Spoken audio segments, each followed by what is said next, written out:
with Dari Mitchell's Head. Let's welcome to the show cosmetic surgeon and our close personal friend, Dr. Michael Workman. Yay. Hey, top of the morning. Top of the morning to you this afternoon. So you met Dr. Workman, my friend Alex, who's here visiting, who I haven't seen for 25 years. And it's a little irritating because time goes by and you people change over the decades. Mm-hmm. Yes. And I first met her in 6th grade. And she looks pretty much exactly the same as she did in 6th grade. I'm not saying you hope that they get a little, like, worse looking, but you're like, right. It would be nice to, just be like, oh, and still love them anyway. Sure. Oh, absolutely. But It's I'm just like, weird that she still looks like a child. I know. Oh, she does. Grade.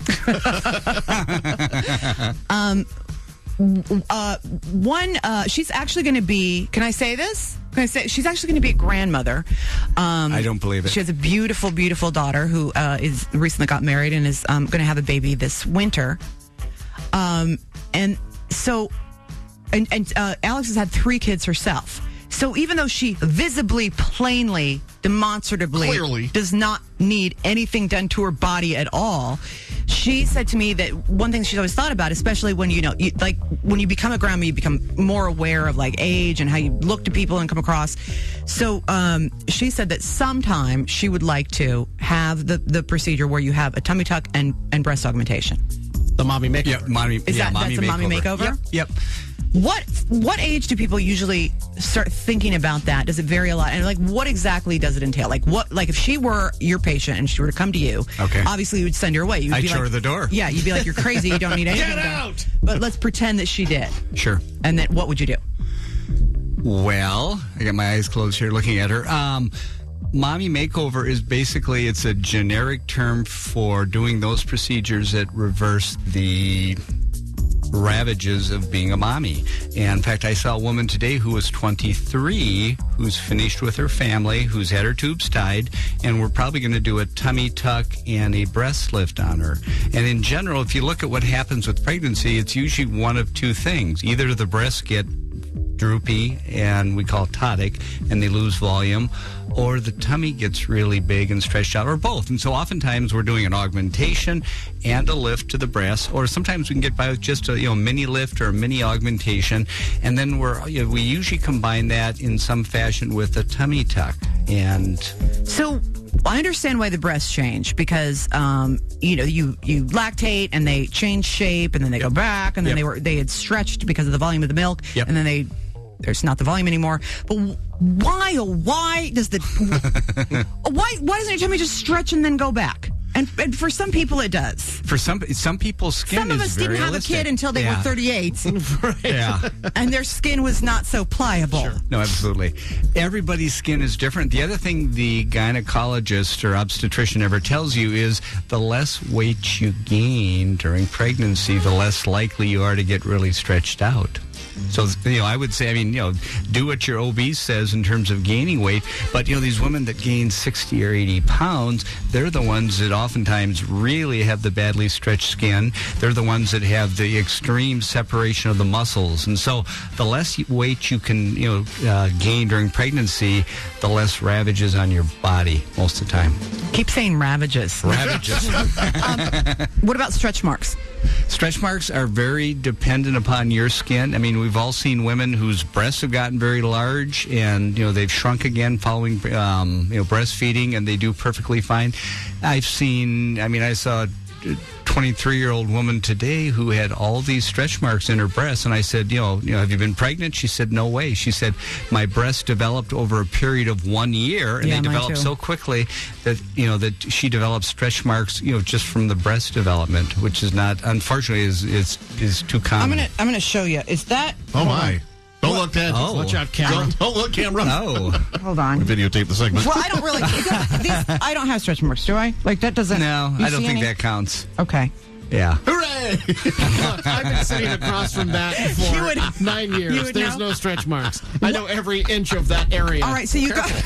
You go. No, we I don't. can't help it. We've looked at each other all day. We've done plays together too, with required quick changes. So, what happens during the tummy tuck? Well, it depends upon what we have to correct. Most of the time, we go ahead and put you to sleep, and we remove that extra skin, and then we tighten up those muscles using kind of a surgical corset or girdle that basically just sucks those muscles together. It literally is like a corset.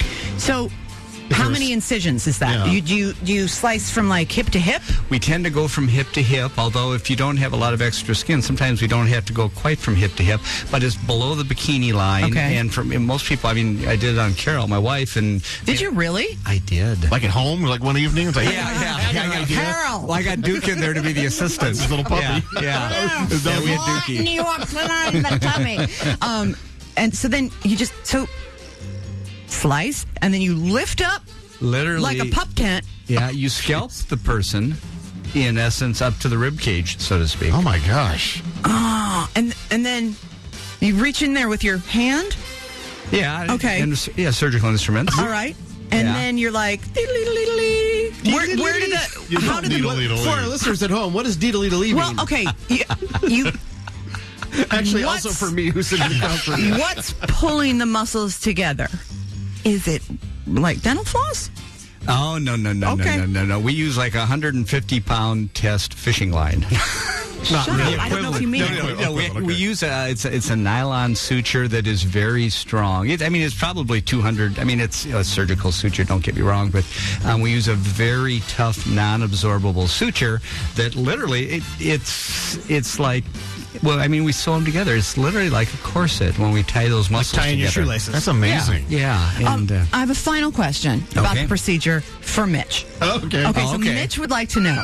You're in there, you're doing your thing. Could you put in a bunch of extra of that fishing line? Like a bunch more than you need. You're done with the corset, just put a bunch in there, and then put a hole through the belly button from the inside to the outside, and then just let a little bit of string, like an inch or so, poke through, so that when you want to, when you have like a couple Bloody Marys, you can then be like, yes, want to see something? And then you can just pull the string. And my innards would just, what would they do? No, your innards wouldn't do tighten up. anything. This is just bonus string. Okay. You would just keep pulling, and it would seem to never end. I like that. He'd be all strung like out. flowers out of it. Yes. You know what? I don't know why I've never thought of this before, but here's a question for you. And I think this is for surgeons in general, but you can get into the inner workings an awful lot.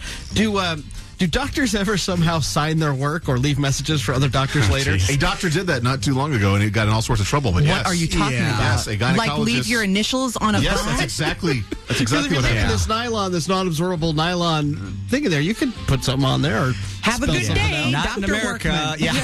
Yeah. Mike was here. Mike was here. Not. You won't find that, but you will find all sorts of information on Dr. Workman's amazing. How did the seminar go, by the way? Oh, went great. Awesome. Went great. Yeah, Okay. thank you. All about his practice, all about the procedures that he does, and have pretty much all your questions answered before you even go in. That's drmichaelworkman.com. Thanks, Doc. Adios.